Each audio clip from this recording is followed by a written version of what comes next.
yes, we are doing Riot 5, Armor of Light.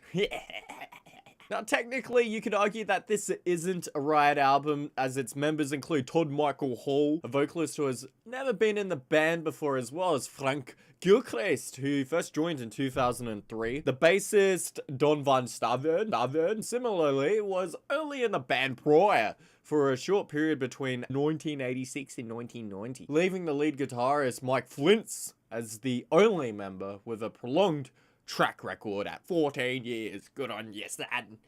Having said that, I will label this video and refer to it as a Riot album for simplicity's sake, and also because of the lack of context for other people, and it's not rare for bands to continue under the same name despite having no original members, you know, the Velvet Underground and Cryptopsy being a couple examples I can think of off the top of my head, but yeah, they really should have changed their band name. Fucking terrible albums. Ugh. So Victory here kicks the album off in the only way the band knows how, with a crunchy, dilated slew of riffs whilst the drumming pounds away like a machine gun, locking on the doubles with a reasonably catchy chorus, colouring the song melodically, the bass all the while humming underneath methodically.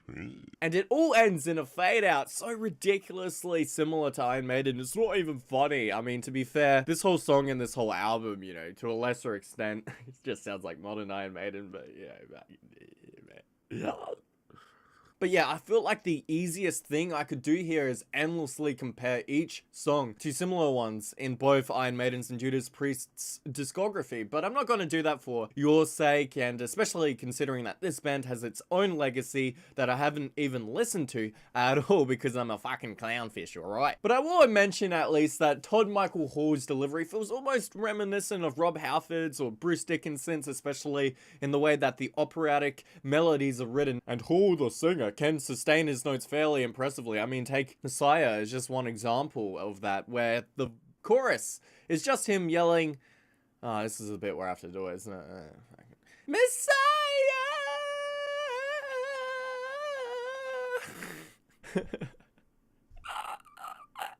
That'll do, donkey. That'll do. Yeah.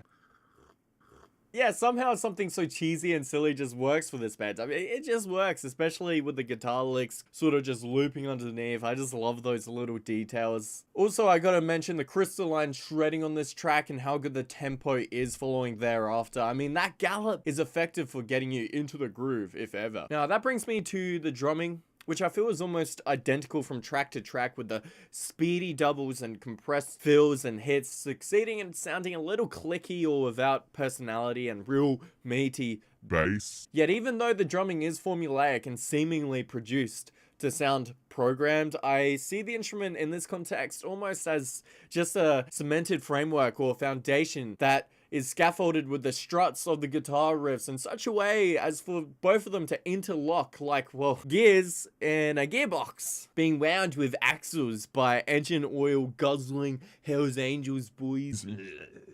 This interweaving of their riffing and drumming into thoroughbred gallops is a style which a band like Iron Maiden popularized, and there is no shame in repeating it, which they inexhaustibly do. And of course, this album is predictable, but not painfully so, for just how well oiled and trained their fingers and ears are for writing infectious choruses, riffs, and gallops. Put simply, they have a knack for writing polished, well-rounded songs. Yeah.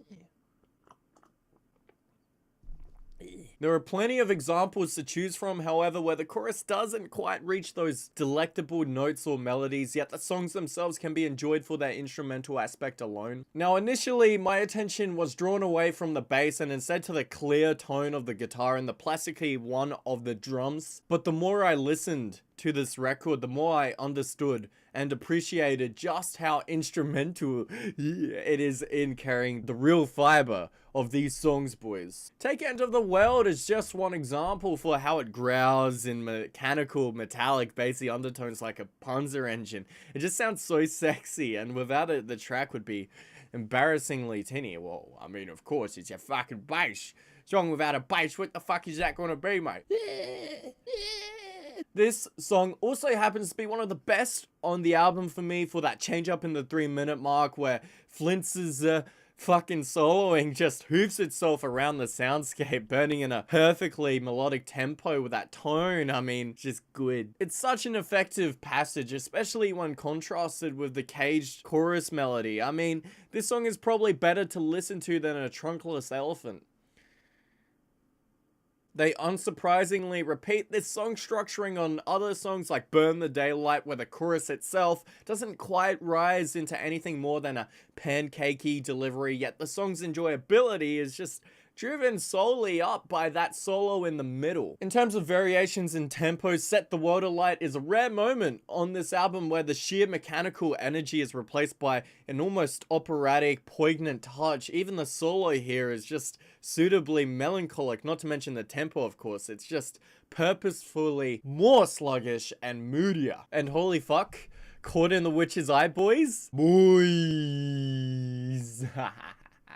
I fucking love this song. It just makes listening to the back end of this album all the fresher. And yes, it is all about that groove and that growling riff, that downward lilted chord progression, those stop-start snare hits, and the melody hall reaches here. It's just so fucking good. I mean, this would be a straight classic if it was released 30 years ago. Even the solo is just so fun and built into the song structure perfectly. Just a great fucking song. I should emphasize at this point that this is not a perfect album by any stretch of the imagination, but I would have appreciated some more colorful production on the drumming for one thing. It just feels too sterile, especially the cymbal notes and the kick drum, as I said before. Having said that, Gilchrist did a fantastic job. So much of the enjoyment of this album relies on his consistency, and there are some cool variations on the beats he intersperses on this album. Yet I still feel like there was a lack of detail and creativity more than occasionally here. Just a couple more interesting feels, more hits. Just, you know? Yeah. The galloping tempos I was talking about before works both for and against this album's favor. On one hand, they consistently provide the basis for a proven formula, but on the other, it becomes too steady and too predictable, yet because the songs themselves are so good, I only really feel this way up to the very last two tracks, which aren't bad in of themselves, just tiring to hear at that point. But this is as solid an offering of power metal you could wish to hear in 2018, especially from a band like Riot. And I found myself surprised by just how much I enjoyed it. You know, it's just perfect for the beach, perfect for the barbecue, for when I join a bikie gang, all that stuff, all very useful. So yeah, I really appreciate this. And I really need to fucking listen to their other shit, because I haven't heard anything. But for now, I'll just give this a cheeky 4.1 out of 5. Again, just honestly enjoyed it so much, and highly recommended for Riot fans or any fans of Iron Maiden, Judas Priest, or fucking anything like that. Just have fun with it. You'll love it. It's great for